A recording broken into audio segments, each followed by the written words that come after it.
Ladies and gentlemen, good afternoon and a very warm welcome to Government House Yarralumla. Dawa Nuna, Dawa Nunuwal. I'd like to acknowledge the traditional owners of the land on which we meet, the Ngunnawal people, and pay my respects to their elders, past and present, emerging leaders, and all Aboriginal and Torres Strait Islanders gathered here today. My name is Paul Singer and I'm the Official Secretary to the Governor-General. And as this badge signifies with its crossed quills, I'm also Secretary of the Order of Australia, whose Council recommends appointments and awards in the Order's General Division to the Governor-General, who is Chancellor and Principal Companion of the Order. I'm also the Secretary to the Australian Bravery Decorations Council, the body which makes recommendations to the Governor-General for bravery awards. Before we start today's ceremony, I'd like to acknowledge that despite the challenges posed by the current pandemic, we are delighted to be able to host this ceremony in a COVID-safe manner. We are grateful for your understanding of and compliance with the measures that we've put in place to assist with everyone's safety. Today is a special day, not only for recipients, but also for their families, friends, and communities. It is a day when we celebrate a diverse range of impressive achievements and service. The Australian Honours System provides a wonderful mechanism through which we as a nation can recognise and celebrate ordinary people who do extraordinary things.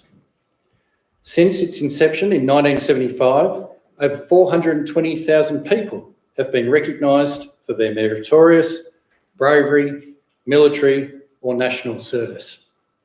The Order of Australia is the principal means of recognising outstanding service, and it is important to note that nominations come from all areas of the community. Anyone can nominate. As staff at Government House, my colleagues and I are privileged to play a small part in the recognition and celebration of that achievement. I hope we can help make today an occasion that you'll all recall with pride for some time to come. Shortly, I invite you to stand as Their Excellencies the Governor-General and Mrs Hurley enter the room. Please remain standing and join in the singing of the first verse of the Australian National Anthem. The investiture will then begin and proceed in the order listed in your programs.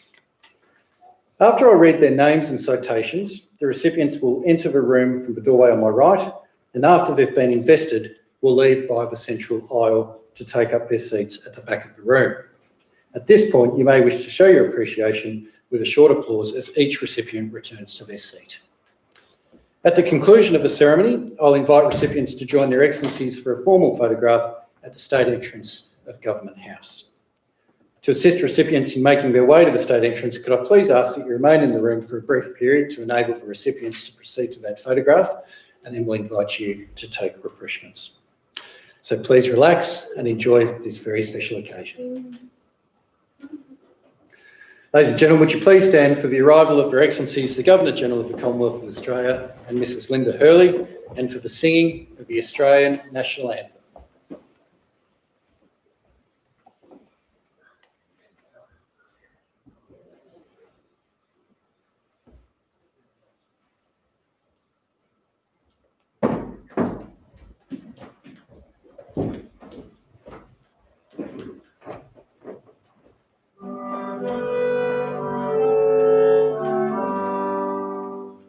Australians, all let us rejoice, for we are young and free.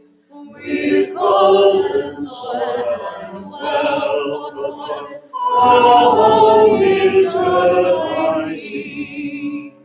Our land abounds in majesty, of beauty rich and rare.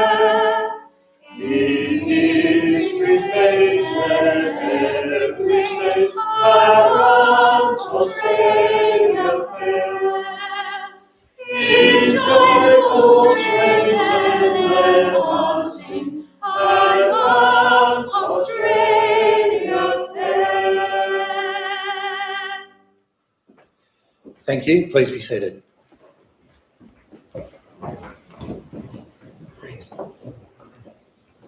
A warm good afternoon to all here this afternoon for a very important ceremony in the lives of those who we're acknowledging today. Thank you for your support for each of those who will be acknowledged. Linda, I know that these are all family efforts, so thank you for what you do. I begin by acknowledging that Government House here at Yarralumla sits on the land of the Ngunnawal people, and I thank them for looking after this beautiful part of our country for so many generations, and pay respects to elders past and present. I compliment you on your singing. Over the next 9 days, I think I'll be running a little straw count and see which best choir, when we do have choir size here today because of the constraints of the pandemic, but small in number, but no less significant the occasion. We're coming together today in a ceremony that has pomp and protocol about it, of course, and that is as it should be, because we are acknowledging Australians who have made significant contribution to our country. But as Paul, I'm sure, has told you, this is also an Australian ceremony, so please relax, feel that you can smile and applaud at the appropriate time. So we welcome you here under that vein.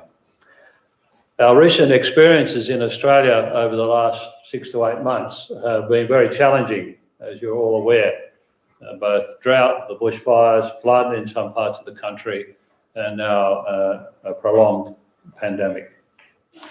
Linda and I have contacted quite a number of heads of charities, not-for-profits, mayors, ministers, residents, RFS, CFA members during that time frame to get a sense of how the community is faring, to acknowledge their great work and to support them. From that, I come away from each of those conversations quite reinforced, in my view, about the strength and the goodness of the people of this country.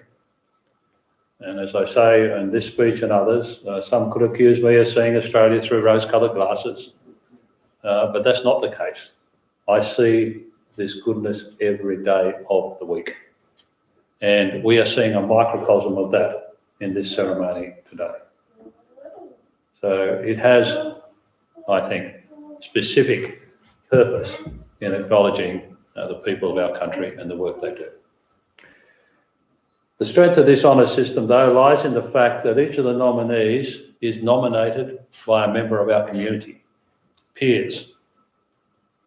That's an important feature. It's almost unique, I think, to our system. This is not a top-down system where the elite of Australia reach down and nominate people. These are from your fellow citizens. That's an important facet of it. And I want you to bear that in mind as we proceed with the ceremony today, because when we conclude, I'm going to ask you to do some homework. So pay attention, and so you'll be able to do the homework effectively when we're finished. Please relax and enjoy, and Linda and I look forward to catching up with you later on in the afternoon. And on that note, I'll now commence the official ceremony. Thank you. Thank you, Your Excellency. Your Excellency, to be presented with the insignia of his appointment as an officer in the Military Division, Lieutenant General Gregory Bilton, for distinguished service in the appointments of Deputy Commanding General of the United States Army in the Pacific, Deputy Chief of Joint Operations, and Commander Forces Command. Lieutenant General Bilton's commitment to our nation's Defence Force commenced in 1983, and since that time he served in a range of appointments, including active service in Sinai and Afghanistan. Whilst Deputy Commanding General of the United States Army in the Pacific, he contributed significantly to the defence in our region and enhanced Australia's standing with the militaries of the United States and Indo-Pacific nations. As Deputy Chief of Joint Operations, he led Defence's response to humanitarian relief efforts, together with the planning and execution of Indo-Pacific Endeavour, a maritime security and stability activity. As Forces Commander, he prepared the command for the introduction of new capabilities, including the modernisation of training. Lieutenant General Bilton's service represents the highest ideals of the Australian Defence Force.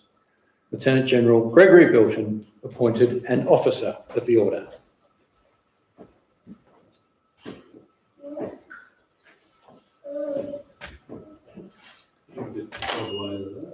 service constrained. Yes, Your Excellency. Great congratulations and real pride and pleasure for me to be able to Thank you very much, sir. Thank you. It's an honour to be here tonight as well. Thank you.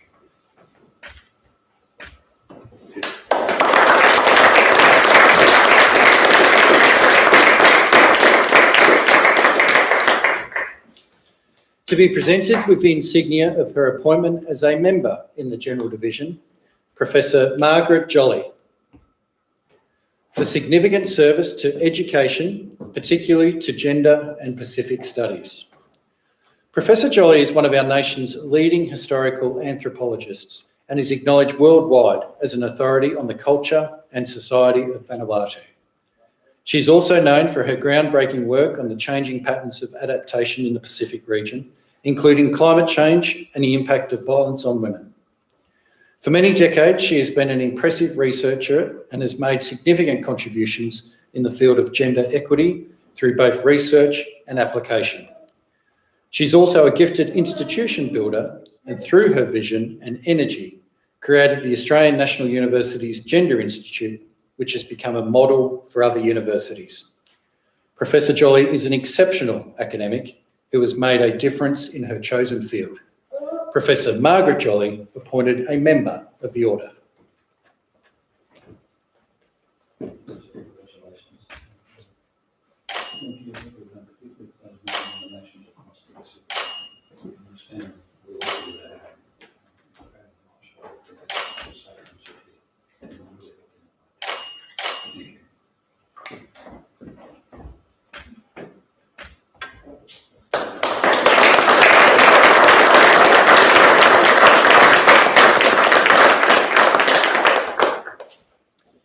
To be presented with the insignia of his award of the Medal of the Order in the General Division, Mr. Bradley Rossiter, for service to the community of Eurobodalla.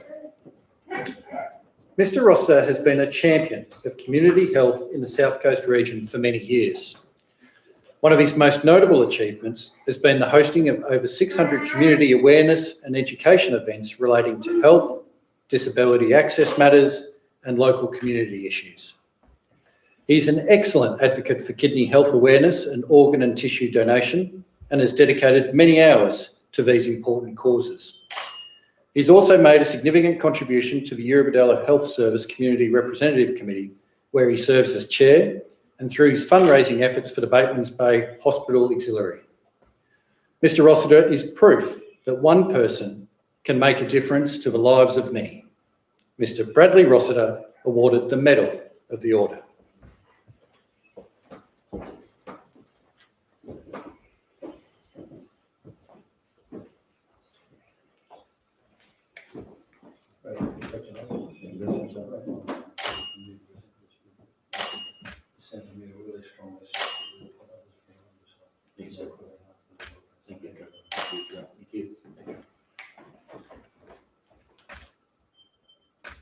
Thank you.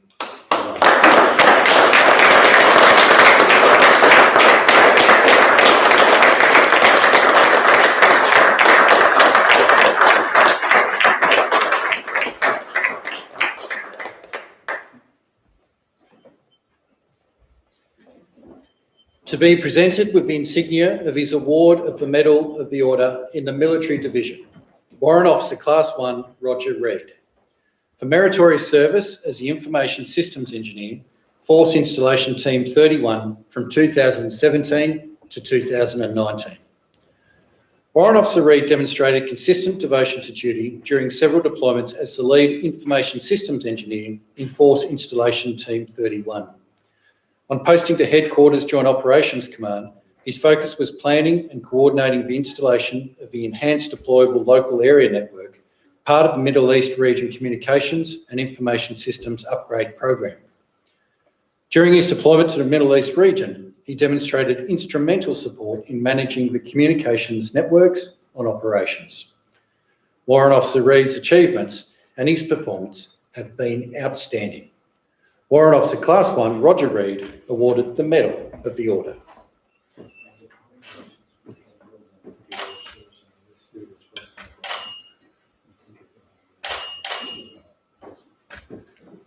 to break down the military jargon for those who are not in the military. Without him, we can't talk to each other.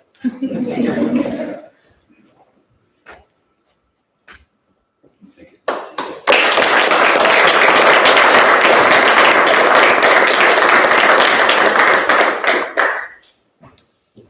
To be presented with the insignia of his award of the Distinguished Service Cross, Rear Admiral Jamie Hatcher. For distinguished command and leadership in warlike operations as a Commander Joint Task Force 633 on Operations Okra and High Road from January 2018 to January 2019. As a Commander of Joint Task Force 633, Rear Admiral Hatcher held National Command Authority and control responsibilities for 1,500 Australian Defence Force personnel deployed throughout the Middle East region. In addition to Operations Okra and High Road, he exercised national command over Operations Accordion and Manitow. He was responsible for key capabilities, including Navy's major fleet units and Army's conventional and special forces training advisors. Rear Admiral Hatcher displayed distinguished leadership in employing Australian Defence Force personnel in highly complex operations. Rear Admiral Jamie Hatcher awarded the Distinguished Service Cross.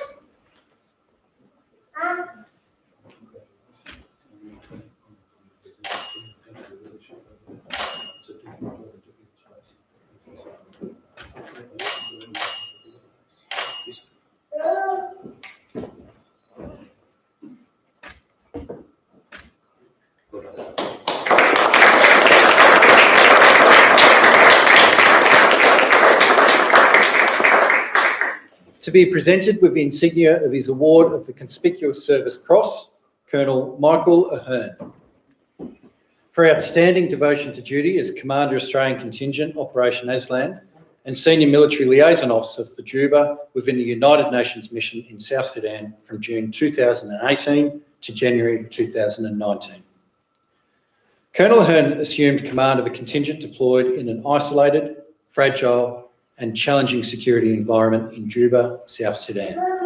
He demonstrated outstanding leadership of a diverse tri-service group of Australian Defence Force personnel, as well as a multinational team of military observers. He was committed to accountability and resource management and ensured that the highest standards of force protection skills were maintained.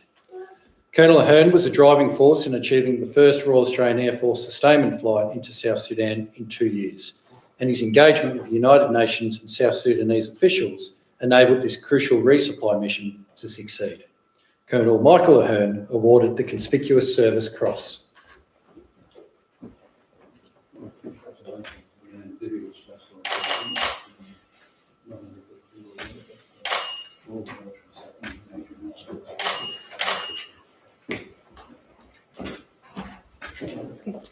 Come back. Don't want to lose you.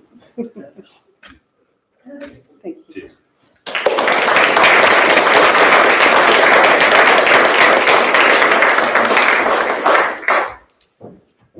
To be presented with the insignia of his award of the Conspicuous Service Medal, Lieutenant Commander Bernard Dobson, for meritorious devotion to duty during the introduction into service of HMAS Hobart. Lieutenant Commander Dobson's application of Aegis combat system knowledge and his devotion to educating and training others was instrumental in the development of Hobart's integrated combat information centre capability. His contribution was essential to the achievement of initial operational capability for one of the most sophisticated and complex surface platforms in the Royal Australian Navy. Lieutenant Commander Dobson's achievements embrace the Navy's core values and signature behaviours. Lieutenant Commander Bernard Dobson awarded the Conspicuous Service Medal.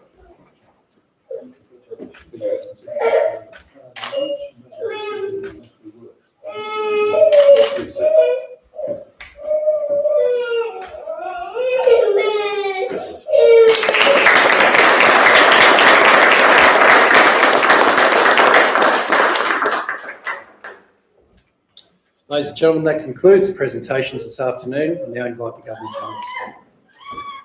to Well, ladies and gentlemen, we've recognised each of the recipients individually. I think we should do that as a group now. So well done to you all. Thank you.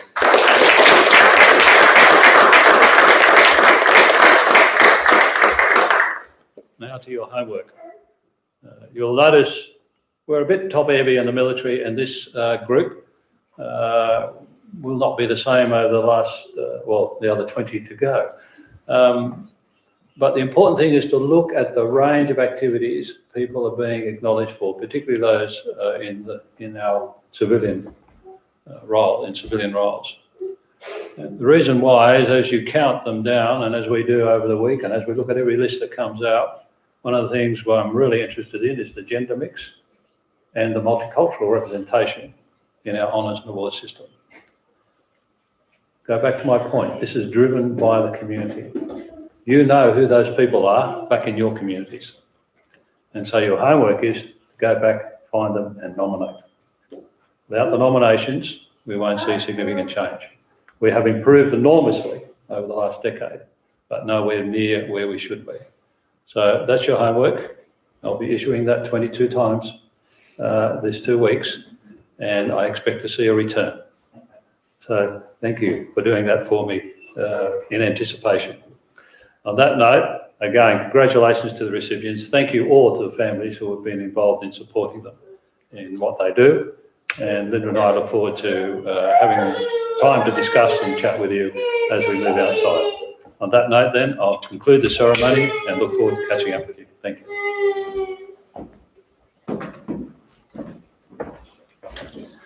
Thank you, Your Excellency. Ladies and gentlemen, as I mentioned earlier and as the Governor-General has just indicated, anyone can and is encouraged to nominate a fellow Australian. It's easy to do by accessing our online nomination form at the Governor-General's website. You never know, they may even receive an award at a ceremony such as this in the future. I now invite today's recipients to join their Excellencies for photographs on the state entrance stairs and invite the guests to briefly remain behind.